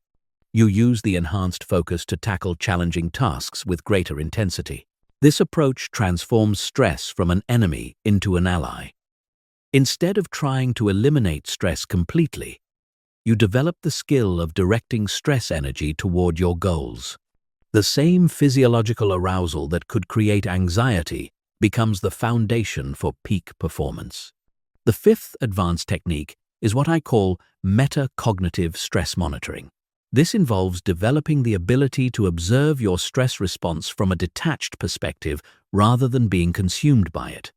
You become aware of your stress patterns, triggers, and responses without being identified with them. Metacognitive monitoring creates psychological distance between you and your stress experience. Instead of thinking, "I am stressed," you think, "I notice that stress is arising." This subtle shift in language reflects a fundamental shift in perspective that reduces the emotional impact of stress while maintaining your ability to respond appropriately to challenging situations. This detached awareness allows you to make strategic choices about how to respond to stress rather than being automatically reactive. You might choose to use breathing techniques, recontextualize the situation, or take a strategic break. The key is that you're choosing your response from a place of awareness rather than being driven by unconscious stress patterns. The final advanced technique is developing what I call stress prophecy, the ability to predict and prepare for your personal stress patterns before they arise. You become so familiar with your psychological patterns that you can anticipate when stress is likely to occur and preemptively implement countermeasures. This involves tracking your stress patterns over time to identify predictable triggers, timing, and escalation sequences. You might notice that you always feel stressed on Sunday evenings because you're anticipating the work week, or that you become reactive during certain times of the month, or that specific types of conversations reliably trigger your stress response. Once you identify these patterns, you can develop specific protocols for managing them before they become overwhelming. You might implement Sunday evening relaxation rituals, adjust your schedule during predictably stressful periods, or prepare specific responses for triggering conversations. Stress prophecy transforms you from a victim of your stress patterns into a strategic manager of your psychological state. Instead of being surprised and overwhelmed by stress, you anticipate it and meet it with prepared responses that maintain your equilibrium. Chapter 12. The Psychology of Unshakable Confidence. True confidence isn't about feeling superior to others or never experiencing doubt. It's about developing such deep trust in your ability to handle whatever life presents that external circumstances lose their power to shake your internal stability. This kind of confidence isn't dependent on always succeeding, always being right, or always being approved of by others. It's rooted in something much deeper and more reliable. Most people's confidence is conditional.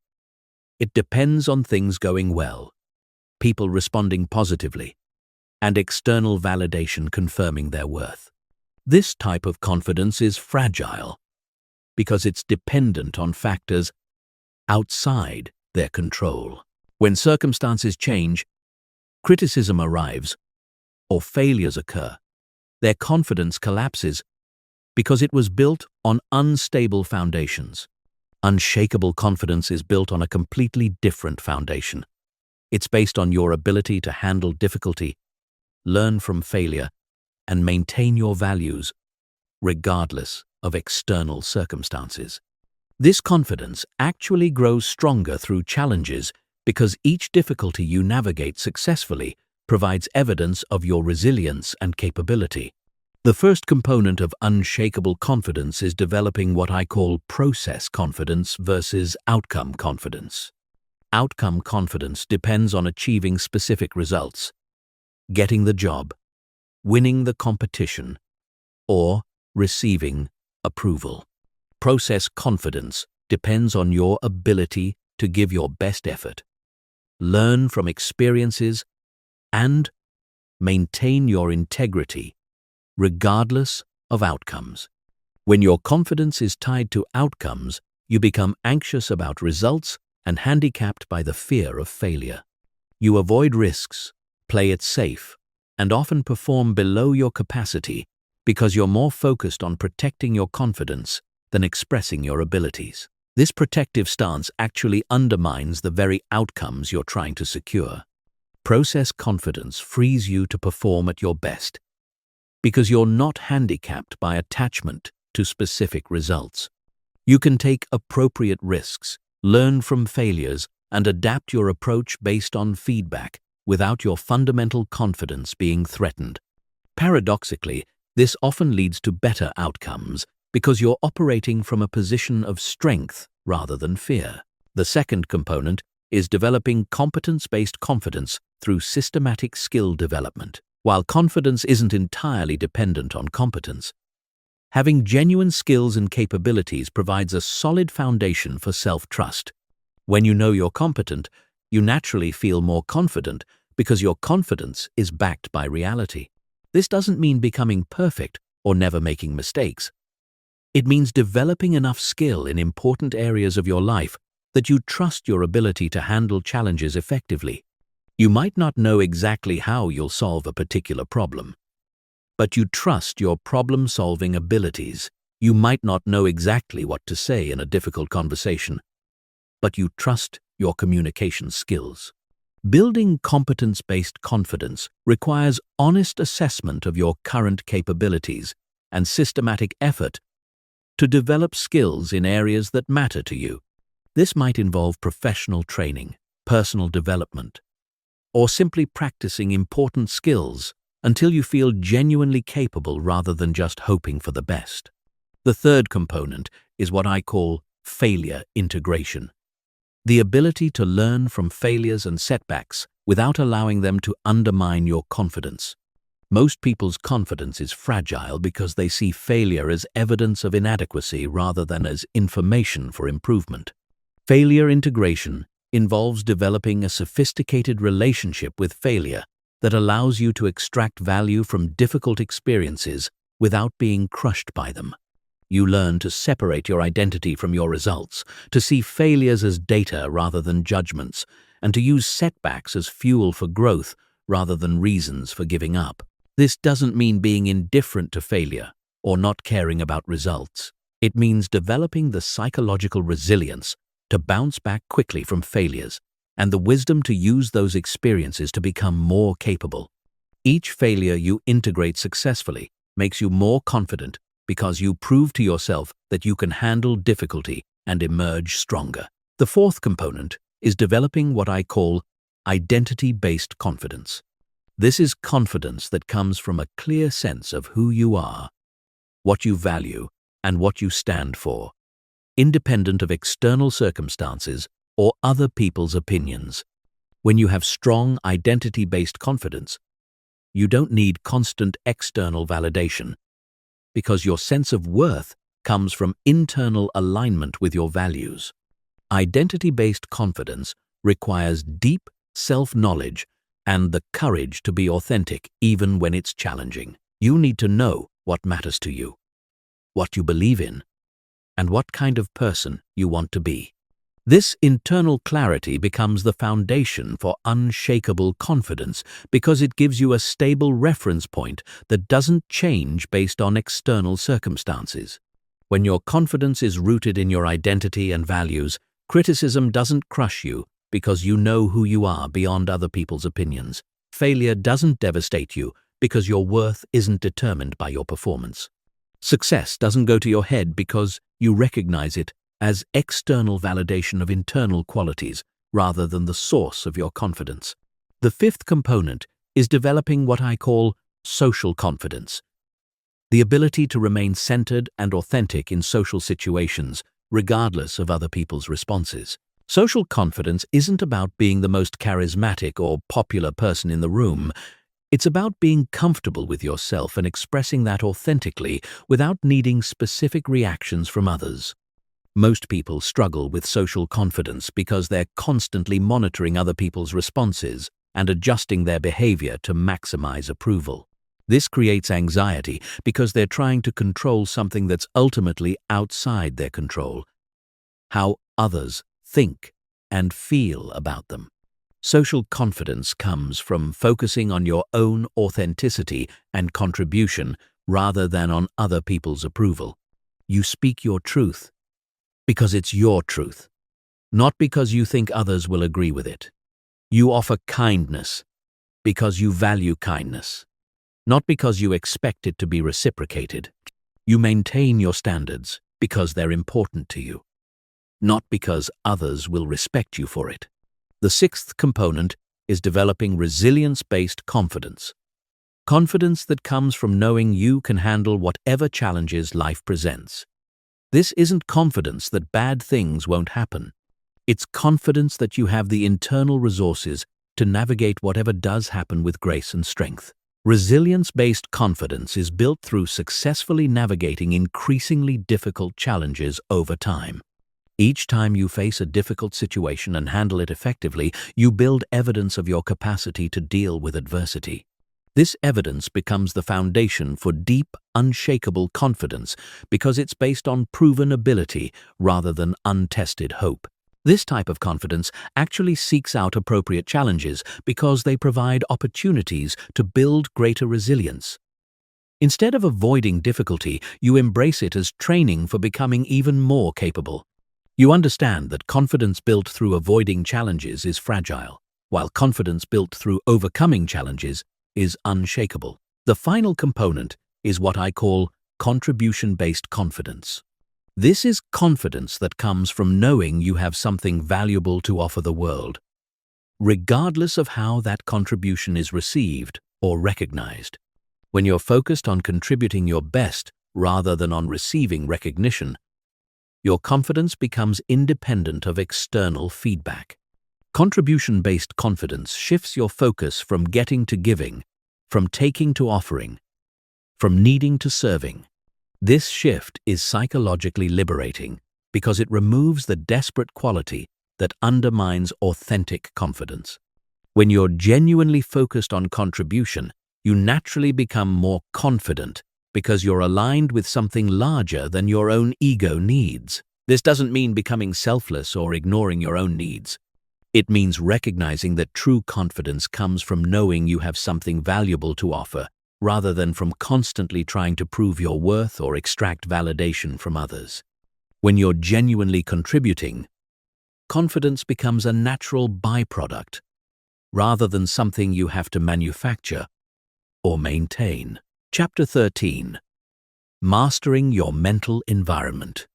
Your mental environment is just as important as your physical environment, but most people pay far more attention to organizing their external space than organizing their internal space.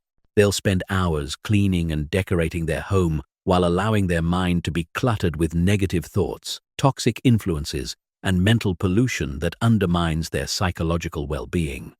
Just as a cluttered, dirty physical environment affects your mood and productivity, a cluttered, toxic mental environment affects your emotional state, decision-making capacity, and overall life satisfaction. But unlike your physical environment, your mental environment is completely within your control once you understand how to manage it effectively. Your mental environment consists of several key components: the information you consume, the thoughts you entertain, the internal dialogue you maintain, the people you associate with, and the mental habits you practice daily.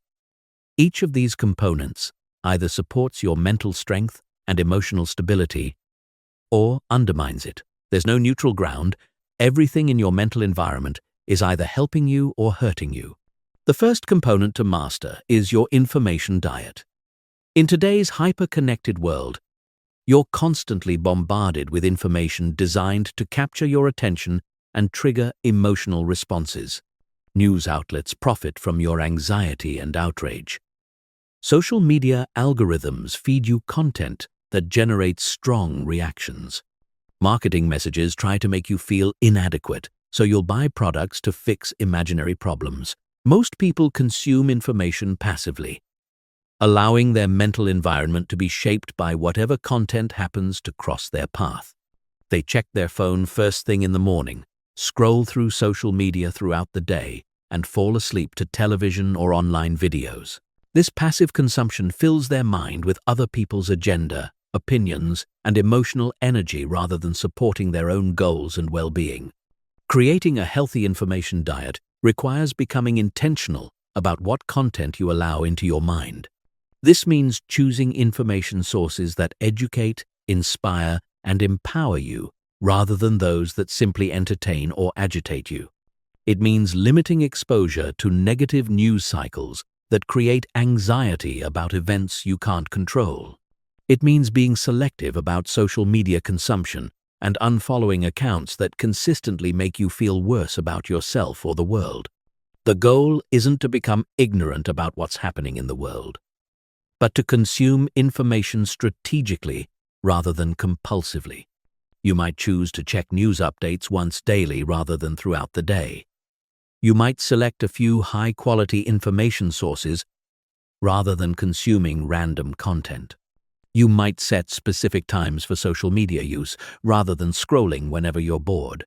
The second component is managing your thought patterns and mental habits. Your mind has default patterns of thinking that operate automatically unless you consciously direct them. These patterns were formed over years of repetition and reinforcement, but they can be changed through conscious effort and consistent practice. Most people's default thought patterns include worry about future events they can't control, rumination about past mistakes or regrets, comparison with other people's apparent success, and self-criticism about their perceived inadequacies. These patterns consume enormous mental energy while producing no positive outcomes. They're like running mental software programs that drain your psychological resources without providing any useful results. Mastering your thought patterns requires first becoming aware of them, then consciously choosing more productive alternatives. Instead of worrying about future possibilities, you can plan for what's within your control and accept what isn't. Instead of ruminating about past mistakes, you can extract lessons and focus on current opportunities. Instead of comparing yourself to others, you can focus on your own growth and progress. This mental pattern replacement requires consistent practice because your brain will naturally default to familiar patterns unless you consciously direct it otherwise. But over time, new patterns become just as automatic as the old ones, except they support your mental strength rather than undermining it. The third component involves curating your social environment and relationships. The people you spend time with have enormous influence over your mental state, thought patterns, and emotional responses. Some people consistently elevate your thinking and inspire you to be your best self. Others drain your energy and pull you into negativity, drama, or limiting beliefs. This doesn't mean only associating with positive people who never face challenges or express negative emotions. It means being strategic about who you allow to influence your mental environment on a regular basis. You want to spend time with people who model the psychological qualities you want to develop: resilience, optimism, growth mindset, emotional regulation, and constructive problem solving. You also want to limit your exposure to people who consistently model the psychological patterns you want to avoid: chronic complaining, victim mentality, emotional reactivity, negative rumination, and toxic drama. This might require setting boundaries with family members, changing social circles, or limiting certain types of social interactions. The fourth component is creating positive mental inputs that actively strengthen your psychological resources. Instead of just eliminating negative influences, you proactively feed your mind with content that builds mental strength, emotional resilience, and positive thinking patterns. This might involve reading books that expand your perspective and teach valuable skills, listening to podcasts or audiobooks during commute time, practicing gratitude exercises that train your attention to notice positive aspects of your experience, or engaging in learning activities that challenge your mind and build confidence through competence development. The key is making these positive inputs consistent and systematic rather than sporadic. Just as physical fitness requires regular exercise rather than occasional workouts, mental fitness requires regular positive inputs rather than occasional inspiration. The fifth component involves creating mental rituals and practices that reinforce the psychological states you want to maintain. These are specific activities you do regularly to strengthen particular mental qualities like calm, focus, confidence, or resilience. Mental rituals might include morning meditation to start each day centered, evening reflection to process the day's experiences constructively, weekly planning sessions to maintain focus on your priorities, or specific breathing exercises to use during stressful situations. The specific practices matter less than the consistency and intentionality behind them. These rituals serve as psychological anchors that help you maintain your desired mental state, regardless of external circumstances. They provide structure and stability that supports your mental environment even when outside influences are chaotic or negative. The final component is developing mental boundaries that protect your psychological space from unwanted intrusion. Just as you lock your door to prevent unwanted visitors from entering your home, you need psychological boundaries to prevent unwanted thoughts, emotions, or influences from contaminating your mental environment. Mental boundaries might include refusing to engage with certain topics that consistently drain your energy, setting limits on how much emotional labor you're willing to provide to others, or creating specific times and spaces for mental quietude that are protected from external demands. These boundaries aren't about being selfish or uncaring. They're about maintaining the psychological strength and clarity that allow you to be genuinely helpful and present when it matters most. When your mental environment is clean, organized, and well-maintained, you have far more capacity to contribute positively to others while maintaining your own well-being. Chapter 14. Advanced Emotional Regulation Under Extreme Pressure. There's a significant difference between managing emotions during everyday challenges and maintaining emotional control under extreme pressure. When the stakes are high, time is limited, and multiple stresses are compounding, your basic emotional regulation techniques may not be sufficient. You need advanced skills specifically designed to function under the most demanding psychological conditions. Extreme pressure situations have several characteristics that make them particularly challenging for emotional regulation. First, they often involve high stakes, where the consequences of poor decisions are significant. Second, they typically include time pressure that limits your ability to use extended calming techniques. Third, they frequently involve multiple simultaneous stressors that can overwhelm your normal coping capacity. Under these conditions, your nervous system goes into heightened alert mode, flooding your body with stress hormones that can cloud your thinking, intensify your emotions, and trigger fight-or-flight responses that interfere with optimal performance. Most people's emotional regulation skills deteriorate rapidly under extreme pressure because they've never trained specifically for these conditions. Advanced emotional regulation requires developing skills that work specifically when your normal techniques are insufficient.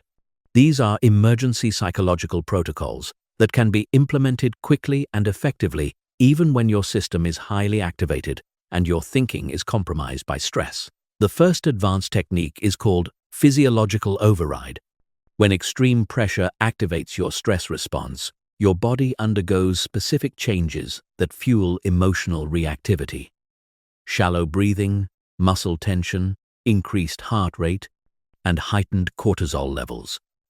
Physiological override involves rapidly shifting these bodily states to support calm thinking rather than reactive emotions. The most powerful physiological override technique is tactical breathing.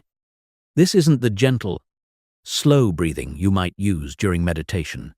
It's a specific breathing pattern designed to rapidly shift your nervous system from stress response to calm response, even under extreme conditions.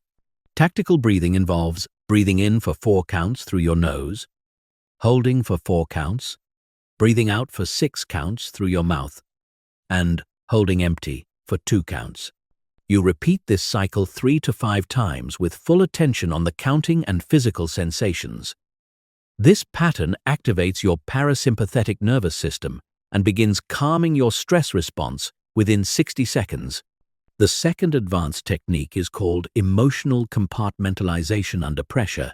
When facing extreme challenges, you may experience intense emotions that are completely natural and appropriate to the situation.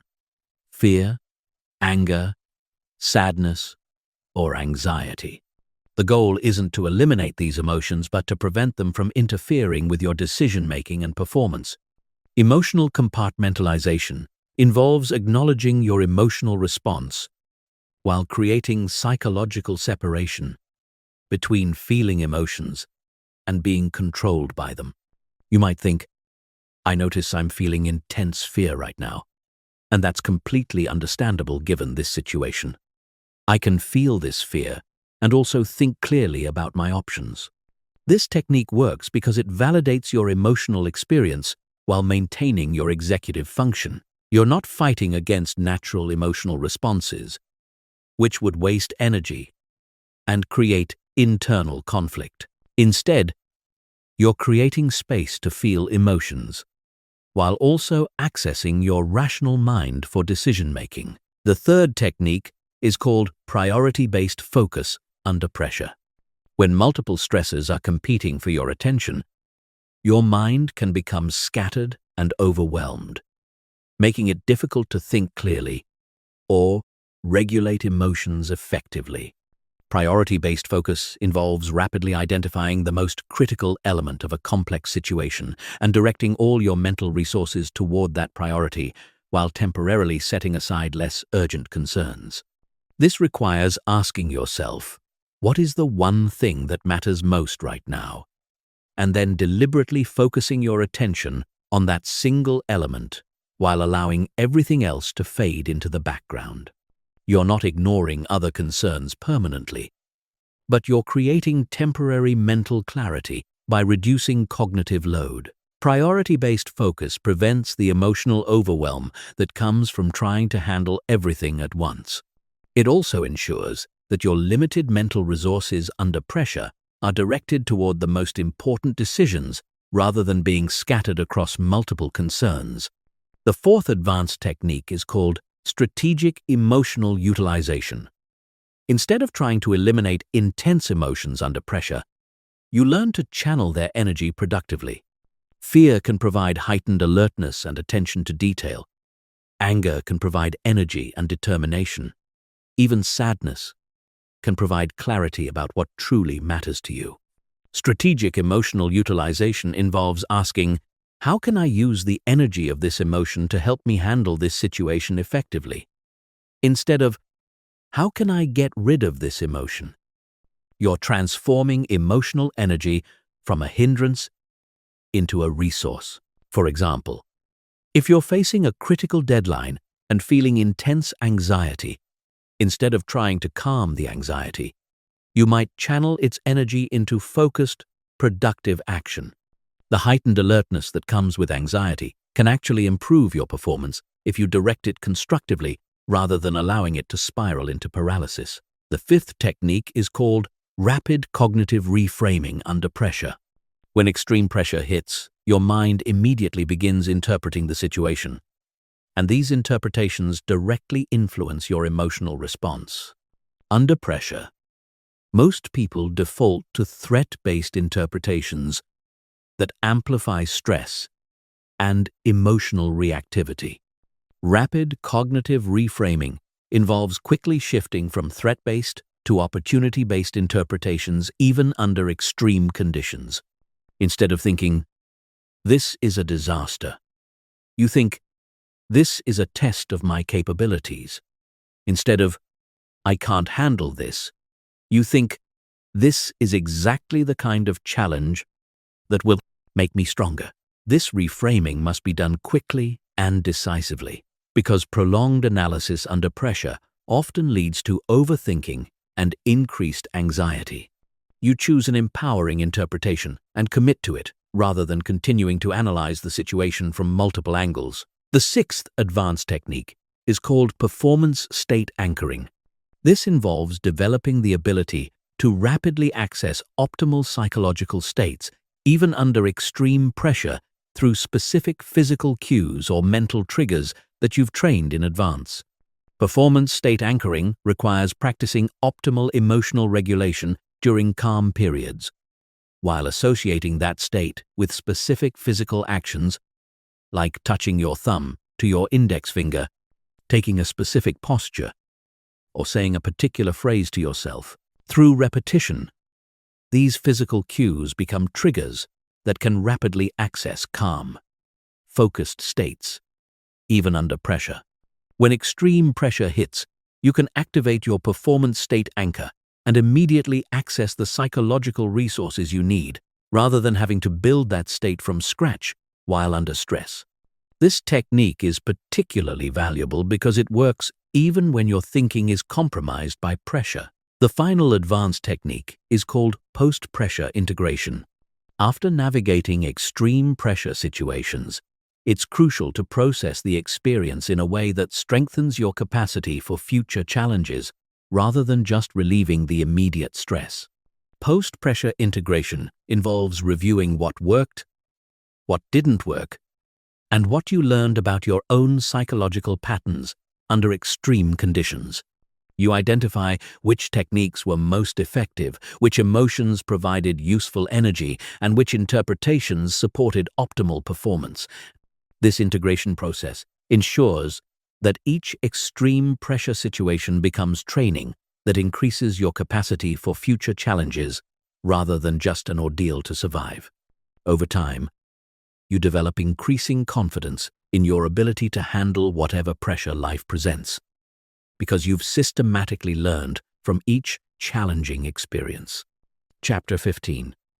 The Unbothered Life, Your New Reality. After implementing everything you've learned, something remarkable happens. The things that used to disturb your peace no longer have power over you. Criticism rolls off without penetrating your core.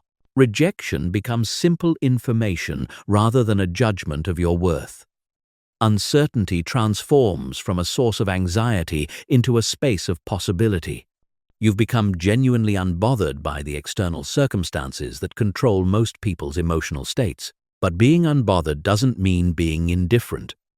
You haven't become cold, disconnected, or uncaring. Instead, you've developed such strong internal resources that you can engage fully with life while maintaining your psychological equilibrium. You care deeply about what matters to you while remaining unattached to specific outcomes. You feel emotions fully while choosing how to express and channel them constructively. This is the paradox of the unbothered life. The more psychologically independent you become, the more genuinely connected you can be with others.